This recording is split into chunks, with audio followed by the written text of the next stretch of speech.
before we get started today, I just wanted to let everyone know that unfortunately we had to record via QuickTime over Skype, so the audio is a little funky today. Also want to remind everybody that GoldCast is going to be expanding to cover both the Warriors and the Giants during the 49ers offseason. We will be rebranding and returning. We're not ending usually at the end of the 49ers season like we normally do. We will now be covering the Warriors and the Giants because we like those teams too, and we watch them as faithfully as we watch the 49ers. So stay tuned for more on that coming up in January.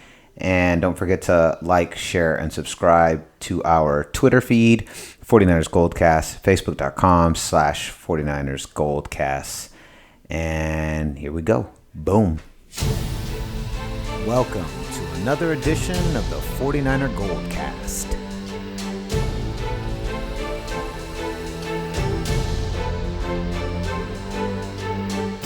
San Francisco, are you ready?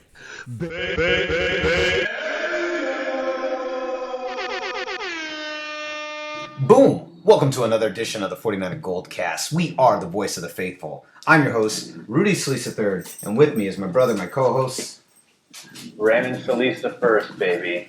And no other co-host, just the brothers Solis in the building. So nobody else. Yeah, so unfortunately we missed last week due to some technical malfunctions and then just scheduling. So it's nice to be back, Raymond. We've had 2 weeks and a lot of breaking Niner news happening literally as we're setting up for this podcast. They're saying Jed York might be removed from power next year for the 49ers. I don't know if I agree with this. I actually think that he has made some mistakes, and I actually blame Trent Baalke for the reason Harbaugh's not even with the organization anymore.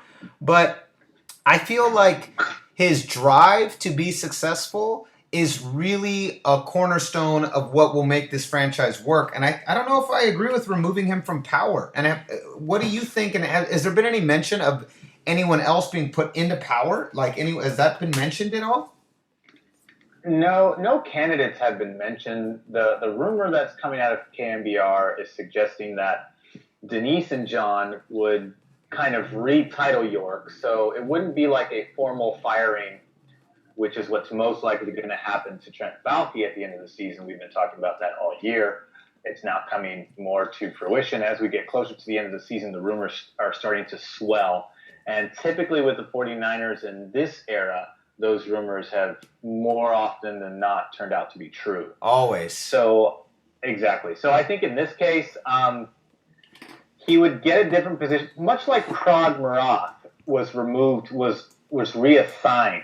Yeah. So because he was the best friend of Jed York, he didn't get fired per se. But in other words, they said, we don't necessarily like you in this position, so we're going to move you over here. You can focus on these things over here, and you'll still be kind of the math man in terms of contract negotiation, which he's very good at.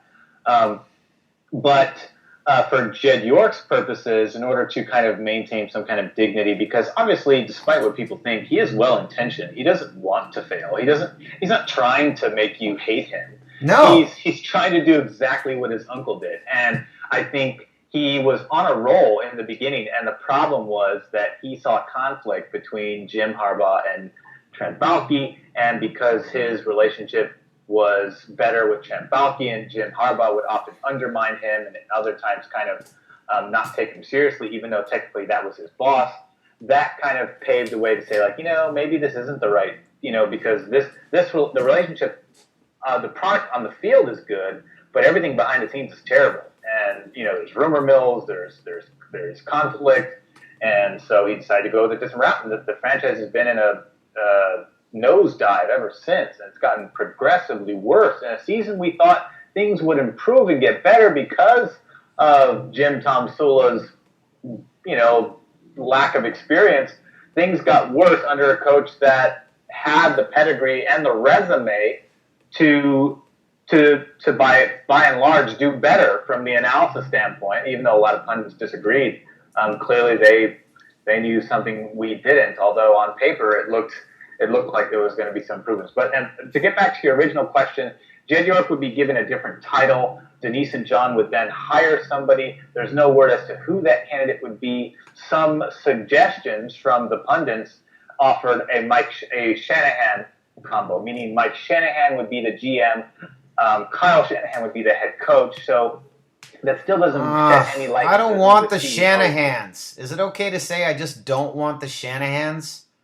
Oh, I don't want the Shanahans. Surprisingly, I think you should take a look at the article, and I recommend anybody who is doubtful to also read the article, because the author, Kevin Jones of Cambiar, I'm going to actually drop him by name because I did share his stuff on Twitter and he did react to it, so I'm going to give him kudos for that because I obviously reacted positively to his articles and shared them.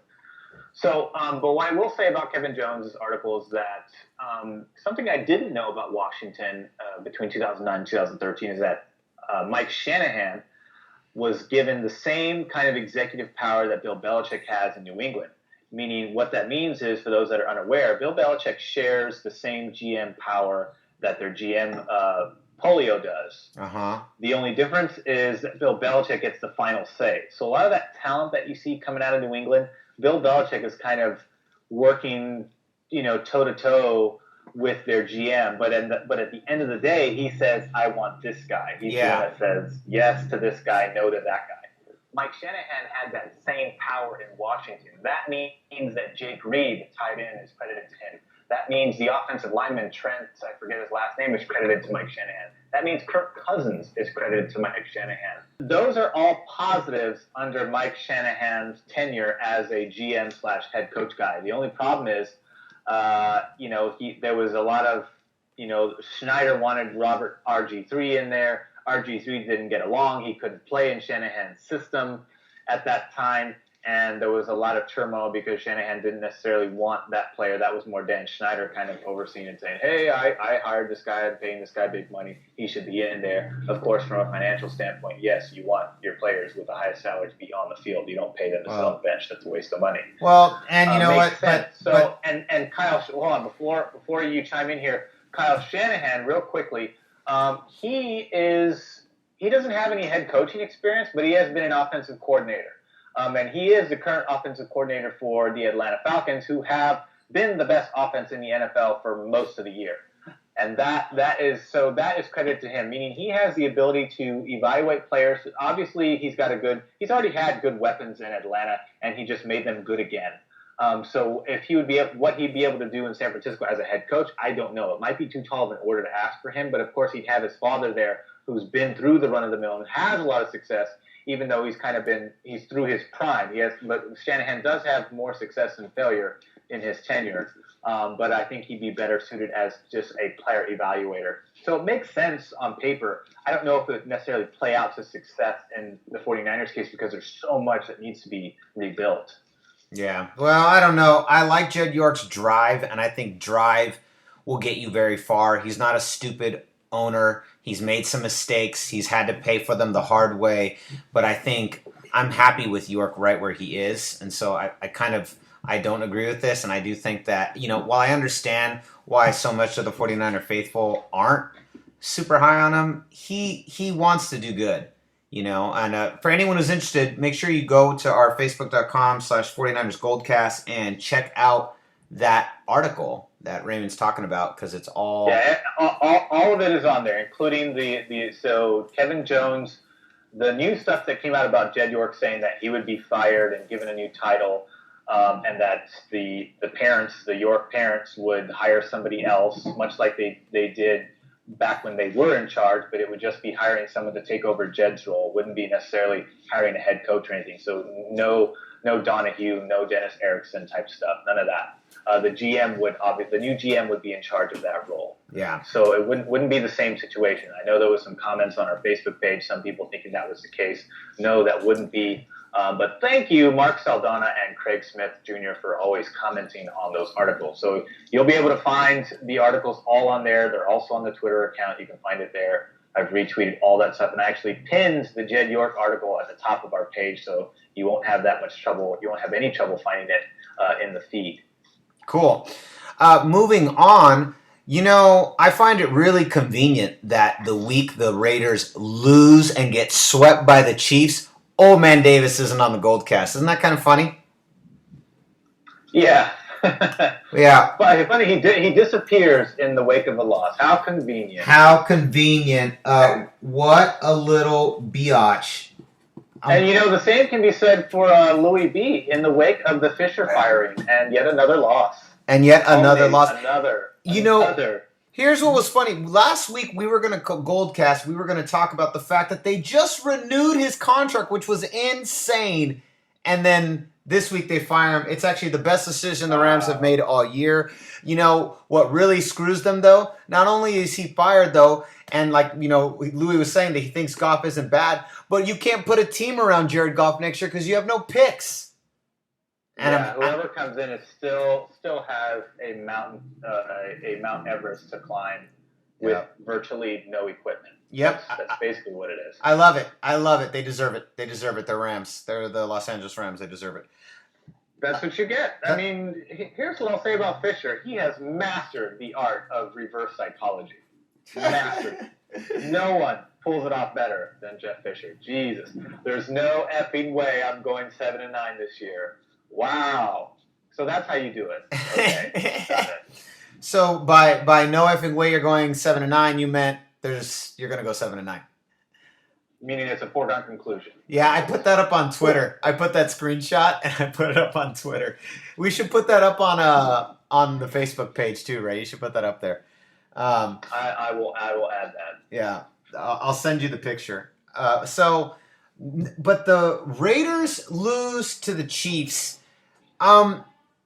Is it time to say that Andy Reid's Kansas City Chiefs are kind of for real? Possibly. I mean, they still have a bit of a knack to playing to the level of whoever they're facing. Yeah. And in the case of the Raiders, they played to their level, but in a good way. Obviously, they got a positive result. Most of their obviously, since Andy Reid's been there, despite having this kind of knack, and Jim Harbaugh had the same knack too. It was a little frustrating towards the end there. But we always came out on top, so you can't necessarily argue with the results, even if your team is kind of tailoring their game plan to the opponent, which thus in turn creates kind of a similar playing field in terms of facing off. But I think that KC has way more experience. Derek Carr does not, and in the face of a really good defense that knows you really well, i.e. division rival, in Arrowhead, you're in hostile territory, they did not rise to the challenge. They made a little effort towards the end there, but credit to Alex Smith and the Kansas City Chiefs. They had a game plan that really only needed one quarter of scoring to pull it off. Well, that defense is no joke. I mean, they really took a page out of the Denver Broncos book and really stacked that and there was deep. a lot on the line, so they were definitely playing with that in mind. Yeah, and the Raiders just got manhandled, and now we have the Cowboys losing to the Giants last night. Oh, that was terrific. You have another situation, important game, important rival. The Giants defense on a surge, knowing this team very well, and putting the rookies in their place. They did. I mean, here's the thing. The playoff, we're in December. This is the final leg of the season, and we're really seeing also, yet another one. We're really seeing, things get shaken up a little bit right now. Instead of teams like solidifying their places, we're seeing other teams rise and the big guns go. Seattle got their ass kicked last night just got demolished by Green Bay. What was that all about? Yeah, a bunch of big upsets this weekend. Although I was rooting for the Giants, obviously I was rooting for KC, and I did not expect Seattle to get whooped. No, I didn't. I was really shocked. I did not. Seattle, they are, I looked at them earlier in the year and I was saying that I thought that they really were the dark horse and really had the chance to go all the way. Yeah. Yeah, they're playing so inconsistently right now that I just don't really believe that they have what it takes to make it all the way. I don't know. I don't know if they can run the tables. I really don't think they can. They got their ass kicked. I know you said you need to see things shake out, but I mean, as it stands right now, I don't know. They're for sure going to represent the NFC West. There's no question about that. But But yeah, definitely. There was a lot of big shakeups, and I agree. I was rooting for Kansas City, and I was rooting for New York to win both those games, and I was happy that they did. That was a really tough, low scoring game for the Cowboys, and I was nice. Now here's what makes me nervous, though. Okay, I'm thinking long game here. Giants and Chiefs now both sweep their division rivals. Like we've said before, it's really hard to win 3 games in 1 year, calendar year, against a team. You know, the last team to really that I can remember that did it was the Niners against Green Bay in the Harbaugh years in 2012. That was we sliced them and diced them, but it's really hard. It's really hard to do that. You know what I mean? Like it's hard to win three in a row. Yeah. And so while Kansas and New York have won the battles, I'm wondering if they can win the war. You know? Yeah, I'm just not so sure. It depends. I mean, New England is vulnerable. We know that they're vulnerable. I think KC didn't get blown out by them in the playoffs last year. It was actually a really close game. So I would hope that they would be in a better position to win if they face off again. I would give that, even though Kansas City would have to play an Arrowhead. I would still like to see KC pull off that upset. That is assuming, of course, that KC goes to the AFC Championship. Yeah, well, and yeah, exactly. I mean, Andy Reid has to win a playoff game first, and he hasn't done that in some time. So or no, did he win last year at the first round? I don't remember. Yeah, they got past the first round last year. Yeah, we'll see. We'll see what happens. I'm still not super hopeful. Kind of circling back, Niners lose in heartbreaking fashion to the goddamn Jets. What a bummer. I mean, 30 minutes. That's all they've got. 30 minutes. That is it. And Chip said he got very conservative. I didn't get to see the tape in the second half. I was listening to it via radio. There was also some streams that were getting posted online on the some of the 49er groups like to post the streams, which is very nice of them to do. But still hard to do because wasn't sure about the whether Chip said that Chip took the blame in the loss, saying that he got conservative in the play calling in the second half, and that's what led to the offense stalling, which in turn, the byproduct of that, which has been the case all year, is that the defense is on the field longer than usual, and they can't stop anybody because they're just too damn tired. And of course, there's always obviously a lack of talent to really impose their will against anybody. Yeah, that makes sense. Well, it's kind of a bummer. Unfortunately, it's just also something that we've really become accustomed to is the 49ers losing. What a bummer. But I can't believe they fired Jeff Fisher. I can't believe we're on the verge of possibly firing Jed York, and I'm most likely firing Balky, and possibly in turn losing Chip Kelly. I don't know. Am I the only guy in San Francisco that thinks Chip Kelly deserves another year and some better players?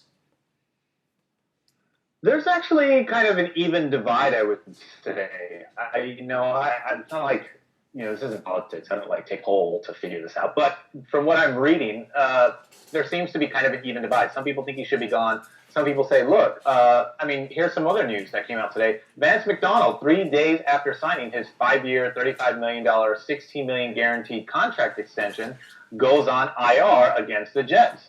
So there's your 11th player. 11th player. That's enough to make one whole side of a football team, defense or offense. That's the 11th player on the IR of the 49ers. That is a huge There's a huge point in Chip to make when he has his offseason meeting. Like, hey, I got 11 guys on IR. That's 11 starters. And Daniel Kilgore, I hope he doesn't go on IR, but we know he had a hyperextension against the Jets. But the Niners, as a safety precaution, or perhaps indicative of Kilgore's injury, probably more so that, because they picked up an offensive lineman who actually was a backup center. So I know Marcus Martin fills the role of center right now. So you don't know. I don't know. It just might be adding depth because you just don't know. They might not be encouraged by the backups in there right now. So who knows? I don't know necessarily. Read into it what you will. Take it like a grain of salt. But it could be indicative of Daniel Kilgore missing some time. As to how much, who knows? Don't know the extent of his hyperextension, but we do know it did happen. Did not return against the Jets on Sunday, so that is not good. If he goes on the IR, that's 12 players. Let's start to wrap it up. A couple things. So let's first of all, we got to do our playoff predicts because it's getting pretty dicey out there. Playoff predicts for you and I. Where were we at? How many teams we have left now? All right, so the playoff prediction. Last time we left off, everyone has 8 teams, 4 from the FC, 4 from the NFC. Where I last left off, it was New England, Kansas City, Oakland, and Baltimore. On the NFC side, Dallas, Seattle, New York, and Atlanta. On your bracket, you had New England, Baltimore, Oakland, and KC, almost identical to mine. And then on the NFC side, it's also identical. I've got New England, Kansas City, and Baltimore, right? You have the same one as me. I'm going to go for the easy one this week, and I think the Houston Texans are obviously going to be in. They're the AFC South champs. Man, what a horrible division. What a joke of a team. But I say Houston's going in for sure. And you know what? If Baltimore wins tonight and they run the tables on New England, my Baltimore prediction is going to be looking pretty good. All right, so NFC side, I have Dallas. Who else do I have? You have Dallas, Seattle, New York, and Atlanta. All right. I mean, I guess I'm gonna say Detroit. Detroit's in. That's my two. That's my teams right now. So I want safe picks this week. Houston and Detroit are definitely in. So this week I will go Detroit. Detroit, and then who do you have for the AFC? Houston, because they're on top of the division. All right, fantastic. Now, let's go to the Vegas odds. If you were a betting man, Raymond, what would you say the spread is for San Francisco at Atlanta? Oh God, with that offense, maybe. Well, it's between 14 and 21. You're very close. 13.5 is the spread. Ah. Do you take that bet? Yeah, I would take that bet. Yeah, I agree.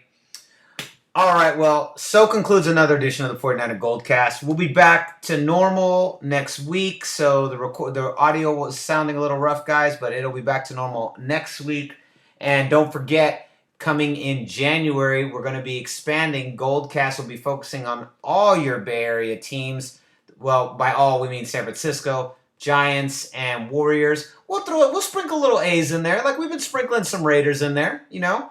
You can find us. Don't forget to like, share, and subscribe to us. We're on all the social media outlets. We're on Twitter, 49ers GoldCast. We're on Facebook, facebook.com/49ers GoldCast. Shout outs to everyone who always supports and listens to our show. You can find me at Rudy Solis 3rd. I'm on Instagram and Twitter and Facebook at Rudy Solis 3RD. You can find Raymond at Ray Solis, RAYSOLIS. And so concludes another edition of the 49er GoldCast. We are the voice of the faithful. I'm your host, Rudy Solis 3rd, and with me is my brother, my co-host, Raymond Solis 1st, baby. Boom! We'll see you next time. Same GoldCast time, same GoldCast channel. And we out.